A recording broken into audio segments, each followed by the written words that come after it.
10 mga hindi pangkaraniwang pag-uugali ng mga hayop.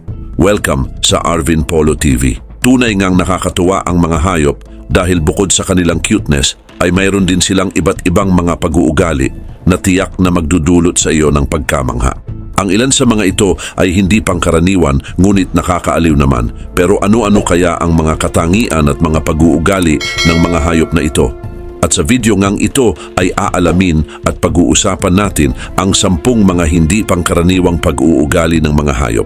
Kaya naman, simulan na agad natin. Number 1. Tool use in octopuses. Ang mga octopus ay kilala bilang isa sa mga pinakamatalinong hayop sa dagat. Ang kanilang kakayahang gumamit ng mga bagay bilang kasangkapan ay patunay na sila ay matalino at mayroong kakayahang mag-adjust sa kanilang kapaligiran. Ang ganitong ugali ay bihira sa mga hayop na walang buto sa likod, kung kaya't nakakamangha talaga ang mga octopus. Ang octopus ay may 8 tentacles na may kakayahang kilalanin ang iba't ibang bagay. Ang bawat tentacle ay may sari-sariling nervous system na kayang gumawa ng sariling desisyon. Ang utak naman ng octopus, kahit maliit kumpara sa ibang hayop, ay komplikado at kayang magproseso ng maraming impormasyon mula sa kanilang kapaligiran. Isang kilalang halimbawa ng paggamit ng kasangkapan ng mga octopus ay ang paggamit nila ng baon ng niyog bilang kanlungan. Noong 2009, natuklasan ng mga scientists sa Australia na ang isang uri ng octopus, ang Ampioctopus marginatus, ay naghahanap ng baon ng niyog at dinadala ito sa kanilang lungga at ginagamit ito bilang proteksyon laban sa mga kalaban. Ipinapakita nito ang mataas na antas ng pagpaplano at koordinasyon na bihira lamang makita sa mga invertebrate animals. Samantala, ang baon ng niyog ay hindi lamang nila ginagamit bilang kanlungan. Ipinakita ng mga pag-aaral na maingat na pinipili at inaayos ng mga octopus ang mga bao upang masiguro ang kanilang kaligtasan. May mga pagkakataon din na hinahati nila ang bao sa dalawa at ginagamit ito bilang dalawang magkahiwalay na shield upang mas pinoprotektahan ang kanilang katawan mula sa iba't ibang direksyon. Bukod sa paggamit ng baon ng niyog, ang mga octopus ay kilala rin sa paggamit ng mga bato at mga shell upang harangan ang kanilang lungga. Ipinapakita nito na ang mga octopus ay may kakayahang matuto mula sa kanilang karanasan at mag-adjust sa kanilang kapaligiran. Sa mga experimentations naman, ipinakita ng mga octopus na kaya nilang malutas ang mga puzzle at buksan ang mga lalagyan upang makuha ang pagkain. Ipinapakita nito ang kanilang mataas na antas pagdating sa problem-solving skills at pag-unawa sa sanhi at epekto ng isang bagay o pangyayari. Maliban pa rito, may ebidensya rin na ang mga octopus ay gumagamit ng kasangkapan upang makipag-usap. Sa ilang mga pagkakataon, ang mga octopus ay nakita na gumagamit ng mga bato upang gumawa ng tunog sa ilalim ng tubig na maaring isang paraan upang makipag-ugnayan sa ibang mga octopus o takutin ang kanilang mga kalaban. Number 2, dolphin bubble rings. Ang dolphin bubble rings ay isang kakaibang gawain ng mga dolphin sa ilalim ng dagat. Kilala ang mga dolphin sa kanilang talino at pagiging mapaglaro. At isa sa kanilang mga nakakatuwang laro ay ang paggawa ng bubble rings. Pero paano nga ba nabubuo ang bubble rings? Nagsisimula ang pagbuo ng bubble rings kapag nagbubuga ng hangin ang mga dolphin mula sa kanilang blowhole. Pagkatapos ay mabilis nila itong itinutulak gamit ang kanilang mga bibig o palikpik na nagdudulot ng pag-ikot ng tubig sa paligid ng hangin. Ang pag-ikot na ito ang nagiging dahilan ng pagkakabuo ng isang bubble ring. Ang bula ay bumubuo ng isang bilog na vortex kung saan umiikot ang hangin habang umaangat pataas. Ang mga bubble rings na ito ay maaaring magtagal ng ilang segundo hanggang sa ilang minuto. Depende sa kalagayan ng tubig at kung paano ito nilalaro ng mga dolphin. Ngunit bakit naman kaya gumagawa ng bubble rings ang mga dolphin? Ito ay sapagkat nagsisilbi itong isang laro para sa mga dolphin. Sa mga aquarium ay makikita ang mga dolphin na naglalaro ng mga bula, nagpapasapasahan nito at paminsan-minsan ay kinakagat o dinadaanan ng kanilang mga katawan. Ayon sa mga pag-aaral, ang ganitong uri ng laro ay mabuti para sa kalusugan ng mga dolphin. Nagbibigay ito ng kasiyahan at nagsisilbing exercise nila. Ito rin ay isang paraan upang ipakita ang kanilang talino at kakayahan sa coordination.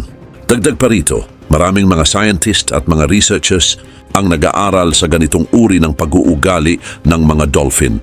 Ang kanilang pag-aaral ay nagpapakita ng pag-unawa sa social structure at kakayahan ng mga dolphin. Ang kakayahan nilang gumawa ng bubble rings ay nagpapakita ng kanilang advanced problem-solving skills at adaptability. Sa mga aquarium, ang mga tagapag-alaga ng hayop ay nagbibigay ng mga activities na nag-i-encourage sa mga dolphin na gumawa ng bubble rings upang mapanatili silang aktibo at mentally stimulated. Number 3, ant death spirals. Ang ant death spirals o ant mills ay isang kakaibang pangyayari kung saan ang mga langgam ay nawawala sa direksyon at umiikot ng paikot-ikot hanggang sa sila ay mamatay. Una itong napansin noong 1921 ni William Beebe, isang naturalist. At mula noon ay naging paksa ito ng maraming pag-aaral tungkol sa mga insekto. Nangyayari ito dahil sa paraan ng komunikasyon ng mga langgam. Kadalasan, ang mga langgam ay gumagamit ng pheromones. Ito ay isang chemical na inilalabas nila sa kanilang daan upang gabayan ang iba pang langgam sa paghahanap ng pagkain o pagbabalik sa kanilang pugad. Kung ang landas ng pheromones ay magulo o mali, nawawala sa direksyon ang mga langgam at nagsisimulang umikot ng walang katapusan. Ang spiral o bilog na nabubuo ay dahil sa patuloy na pagsunod ng mga langgam sa pheromone trail na iniwan ng iba pang langgam. Dahil dito, hindi na sila makakaalis sa bilog na kanilang nilikha at patuloy silang magmamartsa hanggang sa mapagod at mamatay sila. Ang ganitong pag-uugali ay madalas makita sa mga species ng army ants na walang permanenteng pugad at palaging gumagalaw sa paghahanap ng kanilang pagkain. Kaugnay din nito, ang ant death spirals ay isang halimbawa ng emergent behavior kung saan ang simple at individual na kilos ng bawat langgam ay nagreresulta sa hindi inaasahang kilos ng buong grupo. Ang pag-aaral sa ganitong phenomena ay mahalaga hindi lang sa entomology, kundi pati na rin sa robotics at artificial intelligence kung saan ang pag-unawa sa collective behavior ay makakatulong sa pagbuo ng mas epektibo at matibay na mga systems. Number 4, penguin prostitution. Ang penguin prostitution ay isang kakaibang term na nagmula sa mga observations ng mga scientist tungkol sa ugali ng mga Adelie penguins sa Antarctica. Ang unang report tungkol dito ay nagmula pa noong unang bahagi ng 20th century. Samantala, noong 1911 hanggang 1913, si George Murray Levick, isang British doctor at biologist, ang unang nakapansin ng kakaibang sexual behavior ng Adelie penguins. Sinulat niya ang kanyang mga natuklasan pero hindi agad inilathala dahil sa mga kontrobersyal na detalye. Napansin ni Levick na ang mga babaeng penguin ay nag-aalok ng mga bato sa mga lalaking penguin kapalit ng sex. Ang mga bato ay mahalaga sa kanila dahil ginagamit ito sa paggawa ng kanilang mga pugad. Dahil dito, tinawag itong penguin prostitution at pagkalipas ng halos isang siglo ay ipinagpatuloy ng mga scientist ang pag-aaral sa mga penguins at kinumpirma ang mga naunang observation ni Levick. Sa isang pag-aaral mula sa University of Cambridge, napag-alaman na ang mga babaeng Adelie penguins ay nakikipagtalik sa mga lalaking penguin na hindi nila asawa at pagkatapos nito ay umaalis sila dala ang mga bato. Ang ganitong ugali ay hindi lang dahil sa pangangailangan ng mga bato, kundi para rin sa pagkakaroon ng mas maayos na pugad at iba't ibang genes para sa kanilang magiging anak. Gayon din, ang Adelie penguins ay kilala sa pagiging social animal. Sila ay namumuhay sa malalaking colony at may strict hierarchy. Ang mga lalaki ay nagtitipon ng mga bato bago dumating ang mga babae sa lugar ng pugad. Ang mga bato ay mahalaga dahil nagbibigay ito ng proteksyon sa kanilang mga itlog mula sa lamig ng lupa. Ang dami ng bato na naipon ng lalaki ay nagpapakita kung gaano siya ka-desirable sa mga babae. Ang ganitong ugali ay maaaring tingnan sa evolutionary perspective. Sa mundo ng hayop, ang palitan ng resources kapalit ng reproductive opportunities ay normal lamang. Sa kaso ng Adelie penguins, ang mga bato ay mahalagang resources na ginagamit kapalit ng sex. Ito ay isang strategy upang mapataas ang kanilang pagkakataon na magtagumpay sa pagpaparami at masiguro ang kaligtasan ng kanilang mga itlog at anak. Number 5, sea otters use tools. Ang sea otter ay isa sa mga hayop na kilala sa paggamit ng mga kasangkapan para makakuha ng pagkain. Karaniwang gumagamit sila ng mga bato para basagin ang matitigas na shell ng kanilang pagkain tulad ng seashells, sea urchins at abalone. Ipinapakita nito na ang sea otters ay matalino at mahusay mag-adjust sa kanilang kapaligiran. Isa sa mga natatanging katangian ng sea otters ay ang kanilang kakayahang mag-imbak ng mga bato. Mayroon silang pocket sa ilalim ng kanilang kilikili. Ito ay isang espesyal na bahagi ng kanilang balat na ginagamit para mag-imbak ng mga bato. Kapag nakakita sila ng pagkain na may matigas na shell, kinukuha nila ang bato mula sa pocket at ginagamit ito para basagin ang shell upang makuha ang laman nito. Ipinapakita nito na marunong silang mag-isip at mag-solve ng problema. Samantala, ang paggamit ng mga kasangkapan ng sea otters ay nagbibigay ng mahalagang kaalaman sa mga scientist tungkol sa pag-unlad ng paggamit ng kasangkapan sa mga hayop. Ang pag-aaral tungkol sa kanilang mga kilos ay nagpapakita ng pagkakahawig sa kung paano natutunan ng mga sinaunang tao ang paggamit ng mga kasangkapan. Ang sea otters ay mahalagang halimbawa sa pag-aaral hinggil sa pag-unlad ng isip ng mga hayop. Subalit, sa kabila ng pagiging matalino nito ay nanganganib naman ang sea otters dahil sa iba't ibang problema sa kapaligiran tulad ng oil spills, pollution at pagkawala ng kanilang tirahan. Ang kanilang pag-asa sa mga pagkain na may matitigas na shell ay nagpapakita ng kanilang kahinaan sa mga pagbabago sa kanilang kapaligiran. Dahil kapag nawala ang kanilang pagkain tulad ng sea urchins at seashells dahil sa sobrang pangingisda o pagkasira ng kapaligiran, ay nagdudulot ito ng malaking epekto sa kanilang population. Dahil dito, mahalaga ang mga hakbang para sa pangangalaga ng sea otters para mapanatili ang kanilang natural na tirahan at maiwasan ang mga gawain na nagdudulot ng pollution. Ang mga marine protected areas ay mahalaga para mapanatili ang kanilang tirahan at masiguro ang patuloy na pag-iral ng sea otters. Number 6. Dancing bees. Ang dancing bees o pagsasayaw ng mga bubuyog ay isang kakaibang paraan ng komunikasyon na ginagamit ng mga bubuyog upang ipakita sa iba ang kinaroroonan ng pagkain. Natuklasan ito ni Carl von Frisch noong 1920s at 1930s. At ito ay tinatawag na waggle dance. Ginagawa ng mga bubuyog ang waggle dance kapag may nakita silang maraming pagkain gaya ng nectar o pollen. Ginagawa ito sa loob ng pugad sa ibabaw ng honeycomb. Ang kanilang sayaw ay parang figure 8. Sa gitna ng figure 8, ang bubuyog ay umiikot habang umuuga ang katawan. Ang direksyon ng waggle run ay nagpapakita ng angle ng pagkain mula sa araw, habang ang haba naman ng pag-uga ay nagpapakita ng layo ng pagkain mula sa pugad. Ang distansya ng pagkain ay ipinapakita sa pamamagitan ng tagal ng pag-uga. Halimbawa, ang mas mahabang pag-uga ay nangangahulugang mas malayo ang pagkain. Ang direksyon naman ay sinusukat base sa posisyon ng araw. Kung ang waggle run ay diretsyo pataas, ibig sabihin ang pagkain ay nasa direksyon ng araw. Kung ang direksyon ng waggle run ay 60 degrees sa kaliwa, nangangahulugan ito na ang pagkain ay 60 degrees din sa kaliwa ng araw. Bukod sa distansya at direksyon, ang sigla ng sayaw ay nagpapakita rin ng quality ng pagkain. Ang mas masiglang pagsayaw ay nangangahulugang mas masarap o mas maraming pagkain. Ang mga bubuyog na sumusunod sa sumasayaw na bubuyog ay kumukuha rin ng sample ng nectar mula sa sumasayaw para malaman ang lasa at ang quality ng pagkain. Gayon din, ang pag-unawa sa waggle dance ay mahalaga dahil nagpapakita ito ng mataas na antas ng komunikasyon at pagkakaisa sa mga colony ng mga bubuyog. Ang kakayahang ito ay nakakatulong sa kanila upang maging mas mabilis at epektibo ang paghahanap nila ng pagkain. Sa pamamagitan ng sayaw na ito ay nakakatipid ng energy ang mga bubuyog at nakakapagbigay ng mas eksaktong impormasyon sa kanilang mga kasama. Bukod sa waggle dance, may isa pang simpleng sayaw ang mga bubuyog na tinatawag na round dance. Ginagamit ang round dance kapag ang pagkain ay malapit lamang sa pugad, na karaniwang nasa loob ng 50 hanggang 100 meters. Sa sayaw na ito, ang bubuyog ay umiikot sa isang circular pattern. Bagaman hindi nito ipinapakita ang direksyon, sinasabi naman nito na ang pagkain ay malapit lamang at dapat hanapin sa paligid. Number 7. Vampire bat blood sharing.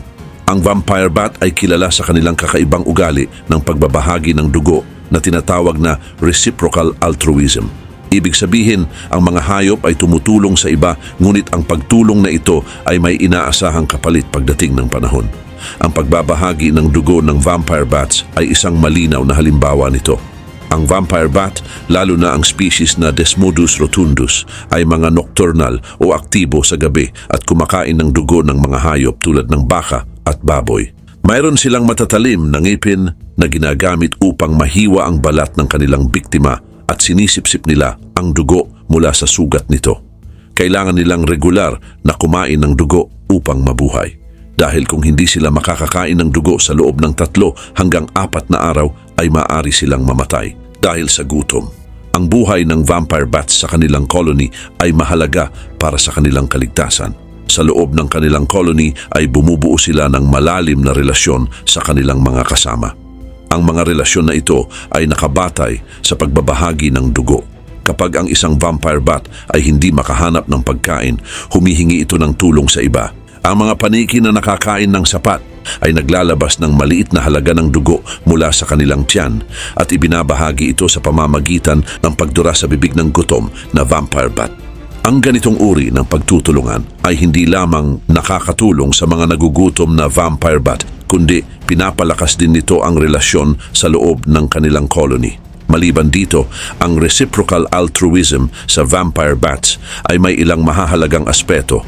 Una, ang pagbabahagi ng dugo ay kadalasang nangyayari sa pagitan ng mga vampire bats na may malalalim na relasyon. Ngunit higit silang nagbabahagi ng dugo sa mga individual na dati na nilang nakasama at may history ng pagtulong sa kanila. Ang mga vampire bats na hindi nagbabalik ng pabor ay maaring hindi makatanggap ng tulong pagdating naman ng panahon.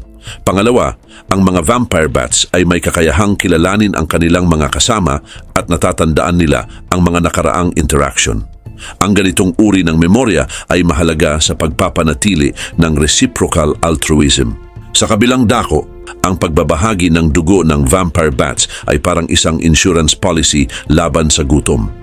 Dahil hindi laging matagumpay ang paghahanap ng pagkain, ang pagkakaroon ng mga kaibigang handang magbahagi ng dugo ay nagpapataas ng chance sa bawat bats na makaligtas. Ipinapakita nito ang mataas na antas ng pakikisalamuha at pagkakaisa na bihira lamang makita sa mga hayop. Number 8. Parrots mimic human speech.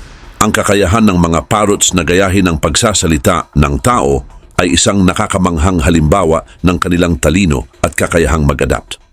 Ang mga parrots, lalo na ang African Grey Parrots, ay kilala sa kanilang kakayahan na magsalita ng mga words at sentences na parang tao.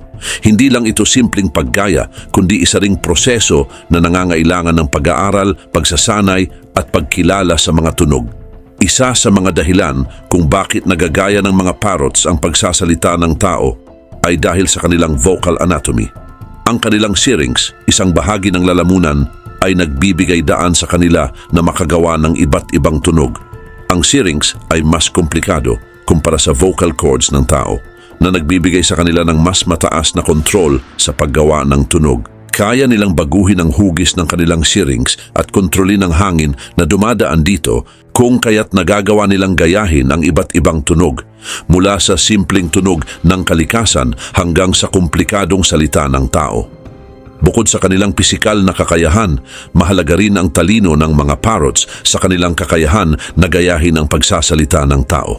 Ang mga parrots ay mayroon ding mataas na antas ng cognitive ability kung kaya't may kakayahan silang maunawaan at matandaan ang mga tunog na naririnig nila.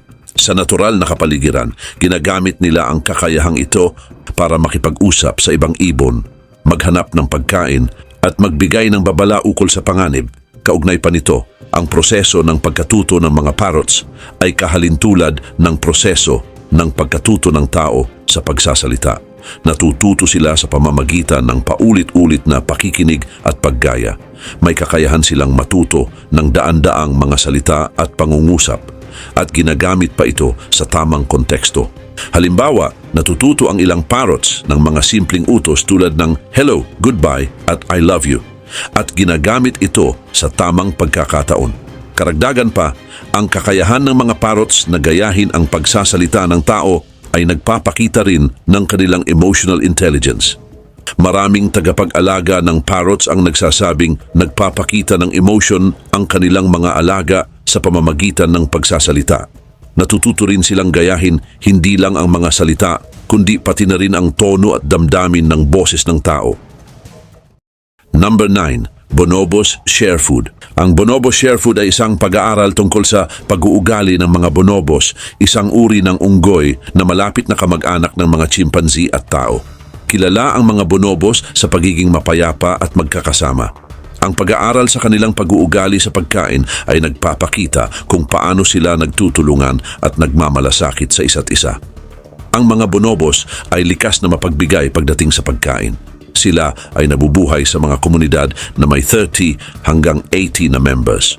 Kumakain sila ng iba't ibang pagkain tulad ng prutas, halaman at maliliit na hayop.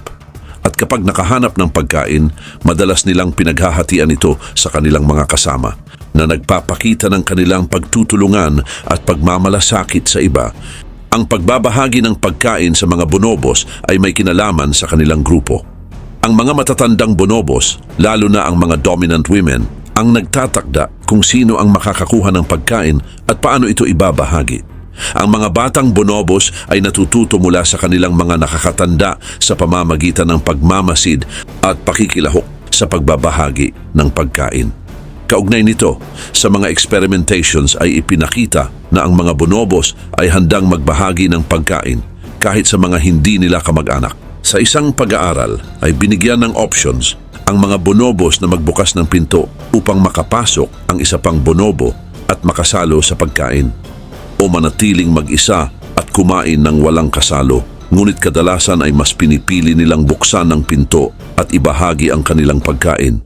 Maliban pa rito, ang pagbabahagi ng pagkain ay isa ring paraan ng pagpapakita ng pagkakaibigan sa pagitan ng mga bonobos. Ang mga mag-asawa at magkakaibigan ay madalas magbahagi ng pagkain bilang pagpapakita ng kanilang pagkakaibigan at pagmamalasakit sa isa't isa. Ang gawaing ito ay nagpapalakas ng kanilang samahan at nagpapababa ng tensyon sa kanilang grupo. Sa ganitong paraan, ang pagbabahagi ng pagkain ay isang mahalagang bahagi ng kanilang pamumuhay at kaligtasan. Bukod sa pagbabahagi ng pagkain, kilala rin ang mga bonobos sa paggamit ng sex bilang paraan ng pagpapatahimik ng away at pagpapakita ng pagkakaibigan. Ang kanilang sexual behavior ay hindi lamang para sa reproduction, kundi ito rin ay isang mahalagang bahagi ng kanilang social interaction. Number 10. Cows have best friends. Ang mga baka na kilala bilang mahalagang bahagi ng agriculture at pinagkukunan ng gatas at karne ay mayroong mga natatanging katangian na hindi agad napapansin. Isa sa mga nakakatuwang katotohanan tungkol sa kanila ay ang pagkakaroon nila ng matalik na kaibigan.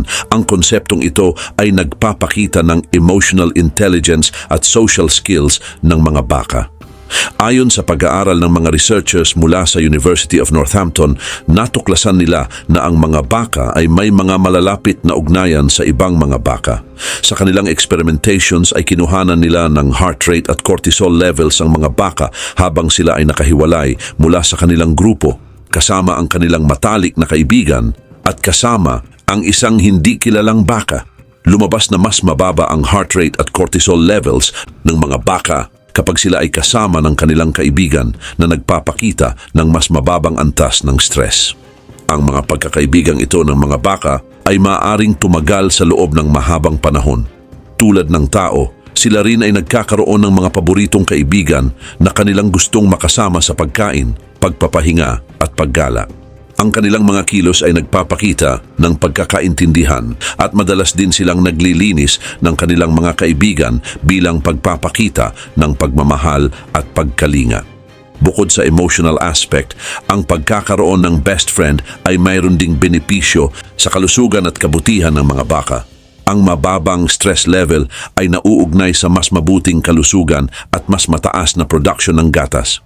Sa konteksto naman ng agriculture, mahalaga ito dahil direkta itong nakakaapekto sa produksyon at sa kita ng mga magsasaka. Gayon din, ang pagkilala sa kakayahang ito ng mga baka ay nagdudulot ng mahalagang tanong tungkol sa kanilang kapakanan.